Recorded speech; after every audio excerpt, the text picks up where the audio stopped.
الحمد للہ وحدہ والصلاة والسلام علی من لا نبی بعدہ اما بعد فاعوذ باللہ من الشیطان الرجیم بسم اللہ الرحمن الرحیم وَإِذْ قَالَ لُقْمَانُ لِابْنِهِ وَهُوَ يَعِظُهُ يَا بُنَيَّ لَا تُشْرِكْ بِاللَّهِ إِنَّ الشِّرْكَ لَظُلْمٌ عَظِيمٌ صدق اللہ العظیم۔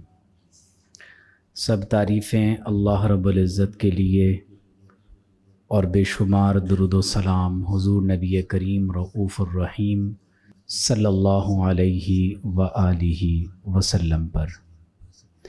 گزشتہ نشست میں ہم نے سورہ لقمان کی ابتدائی آیات مقدسہ کی روشنی میں تقریباً آیت نمبر 12 تک ہم نے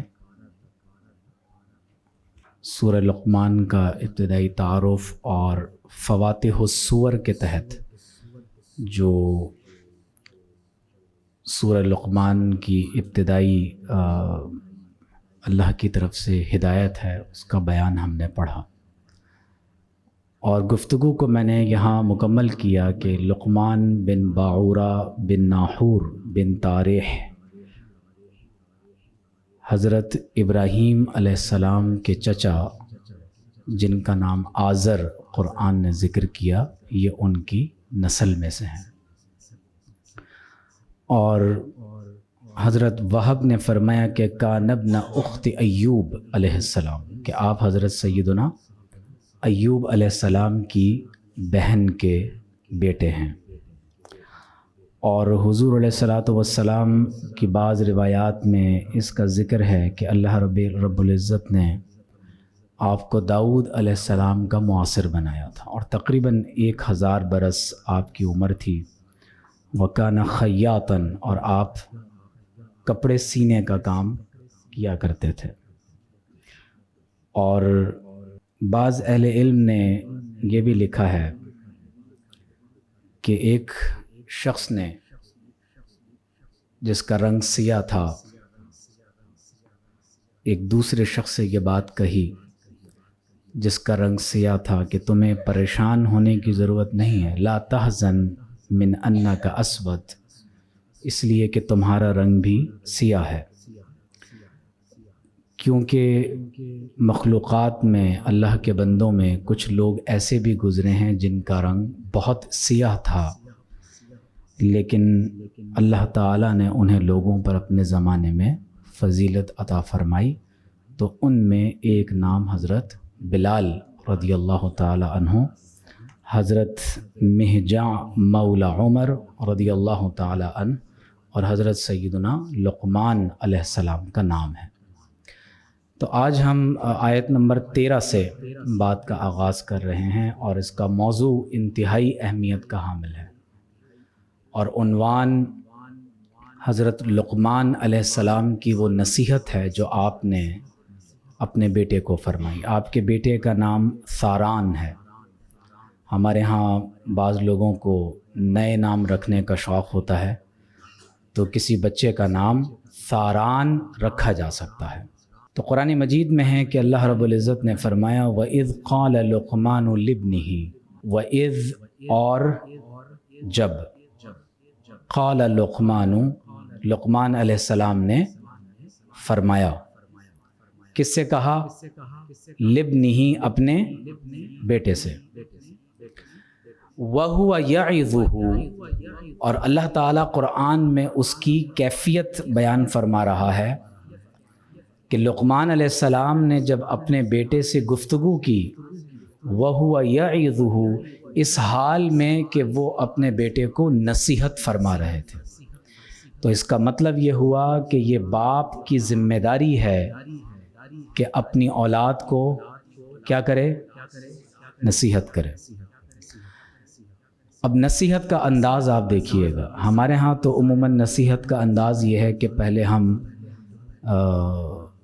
گالیاں دیتے ہیں، جوتا پھینکتے ہیں، برا بھلا کہتے ہیں، اور اس کے بعد پھر ہماری طرف سے کوئی نصیحت آگے بڑھتی ہے۔ تو والدین کی ذمہ داری ہے کہ اولاد کو نصیحت کرتے رہیں، اور حضور علیہ الصلوۃ والسلام کی قرآن میں ایک صفت بھی یہی بیان ہوئی ہے کہ فذکر انما انت مذکر، کہ آپ صلی اللہ علیہ وسلم بار بار دہراتے رہیں، کیونکہ حضور علیہ الصلوۃ والسلام کو مذکر یعنی دہرانے والا بنا کر بھیجا گیا ہے۔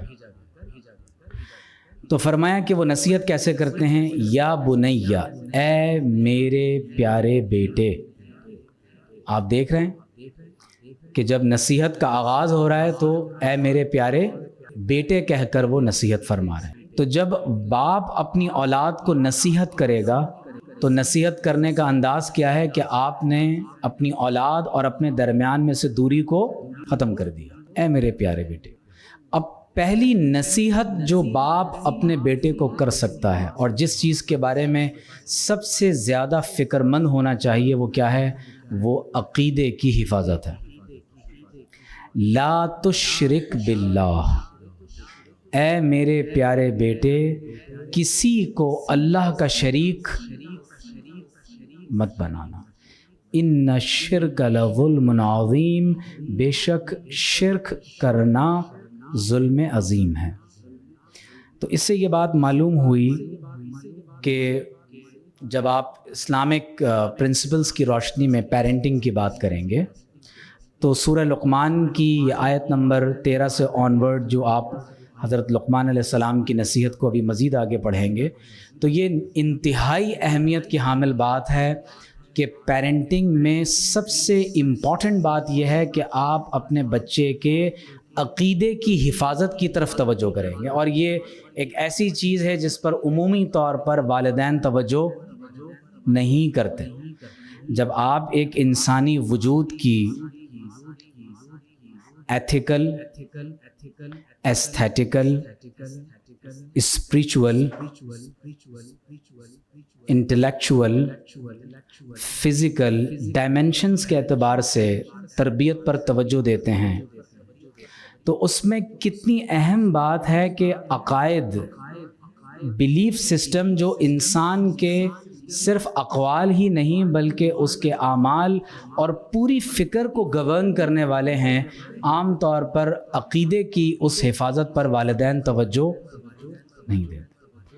تو اگر ابتدائی عمر سے ہی والدین اپنے بچوں کے عقیدے کی حفاظت کی طرف متوجہ ہو جائیں تو آپ یقین جانیں کہ آپ دنیا کے کسی بھی ملک یا خطے میں اپنے بچوں کو پڑھنے پڑھانے کے لیے روانہ کر دیں تو انشاءاللہ وہ اسلام پر قائم رہیں۔ تو اب آپ دیکھیے کہ سب سے پہلی بات توحید۔ اب تفصیل کا موقع نہیں ہے لیکن ایک بنیادی بات سمجھ لیجئے کہ تمام تر اسلامی عقائد کی بنیاد توحید پر ہے۔ نبوت کا اس بات بھی عقیدہ توحید کی بنا پر قائم، آخرت کا عقیدہ بھی توحید کی بنا پر قائم ہے۔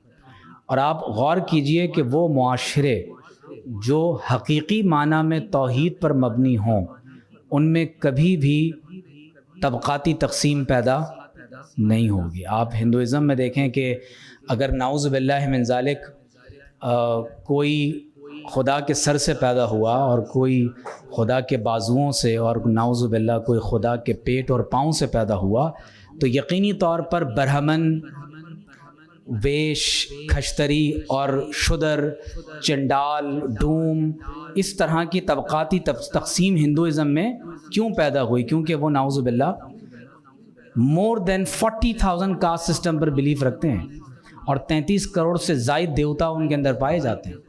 تو شرک انسان کو طبقاتی تقسیم کے اندر منقسم کر دیتا ہے۔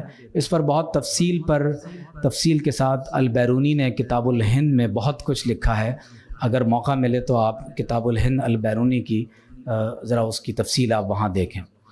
تو شرک عموماً اللہ تعالیٰ کی ذات میں بھی نعوذ باللہ لوگ کرتے ہیں، صفات میں بھی کرتے ہیں۔ تو وہ صفات جو اللہ تبارک و تعالیٰ کی ہوں اگر وہ صفات غیر اللہ کے لیے مان لی جائیں تو انسان شرک کا ارتکاب کر بیٹھتا ہے۔ اللہ تعالیٰ ہمیشہ سے ہے، ہمیشہ رہے گا، وہ واحد اور یکتا ہے، اس کا کوئی ہمسر نہیں، اس کی صفات لامحدود ہیں، ان میں کبھی بریک اپ نہیں آتا، غیر منقطع صفات ہیں، جبکہ بندوں کی صفات کی حدود بھی ہیں، ان میں انقطاع بھی ہے، ان کی ابتدا بھی ہے اور انتہا بھی ہے، جبکہ اللہ تبارک و تعالی ان تمام تر باتوں سے پاک ہے۔ تو ان الشرک لظلم عظیم، تو قرآن میں شرک کو بھی ظلم عظیم کہا گیا، اور اگر نعوذ باللہ من ذالک کوئی عقیدہ ختم نبوت کے بعد جھوٹا دعوی نبوت کرتا ہے، قرآن نے اس کو بھی ظلم عظیم کہا ہے۔ فرمایا ومن اظلم ممن افترا علی اللہ کذبا، اس سے بڑا ظالم کون ہوگا جو اللہ تبارک و تعالی پر نعوذ باللہ جھوٹ باندھے اور کیا کہے او قال اوحی الی ولم یوحى الیہ شیء، اور کہے کہ نعوذ باللہ میرے اوپر وحی نازل کی جاتی ہے جبکہ اللہ کی طرف سے اس پر وحی نازل نہیں کی گئی۔ تو پیرنٹنگ میں سب سے پہلا جو اسٹیپ ہے، فاؤنڈیشن اسٹون ہے، وہ کیا ہے کہ اپنے بچوں کے عقائد کی حفاظت کریں۔ اور فنڈامنٹل آرٹیکلز آف فیتھ کے حوالے سے جب آپ بچوں کے ایمان کی حفاظت کریں گے تو پھر وہ دنیا کے کسی بھی خطے میں ہوں انشاءاللہ وہ کبھی ایتھیزم کی طرف مائل نہیں ہوں۔ وَوَصَّيْنَا الْإِنسَانَ بِوَالِدَيْهِ، اور ہم نے انسان کو وصیت فرمائی ہے، تاکیدی حکم دیا ہے، کس کے بارے میں؟ والدین کے ساتھ، صرف باپ کے ساتھ نہیں بلکہ ماں کے ساتھ بھی۔ اب بعض اہل علم کہتے ہیں کہ یہ نصیحت دراصل لقمان علیہ السلام نے ہی اپنے بیٹے کو فرمائی تھی، تو اللہ تبارک و تعالی نے اسی نصیحت کا بیان یہاں فرمایا ہے۔ اور بعض اہل علم کی رائے یہ ہے کہ لقمان علیہ السلام کی نصیحت کے درمیان میں اللہ رب کریم نے ایک اور حکم یہاں پر بیان فرمایا ہے، تو فرمایا کہ وَوَصَّيْنَا الْإِنسَانَ بِوَالِدَيْهِ، اور ہم نے انسان کو والدین کے بارے میں حسن سلوک کا بہت تاکیدی حکم دیا ہے، جس کا ذکر اور کئی مقامات پر ہے، اور وہ حکم کیا ہے؟ وَبِالْوَالِدَيْنِ احسان، والدین کے ساتھ۔ حملتہ امہ، حملہ معنی کیا ہوتا ہے؟ کسی چیز کو کیری کرنا۔ پاٹر کو کیا کہتے ہیں؟ حمال۔ عربی میں جو وزن وغیرہ اٹھاتا ہے اسے کیا کہتے ہیں؟ حمال۔ قرآن میں ایک عورت کے لیے بھی حمالہ کا لفظ آیا ہے، کس جگہ پر ہے؟ آخری سپارے میں ہے، حمالۃ الحطب۔ تو ابو لہب کی بیوی کیا کرتی تھی؟ حطب عربی میں کہتے ہیں سوکھی لکڑیوں کو جو فیول کے طور پر استعمال ہوتی، تو وہ عورت اپنے سر پر نعوذ باللہ وہ سوکھی لکڑیاں اٹھا کر کانٹے نعوذ باللہ آپ صلی اللہ علیہ وسلم کی راہ میں بچھانے کے لیے لے جاتی تھی، تو قرآن نے اس کو کیا کہا؟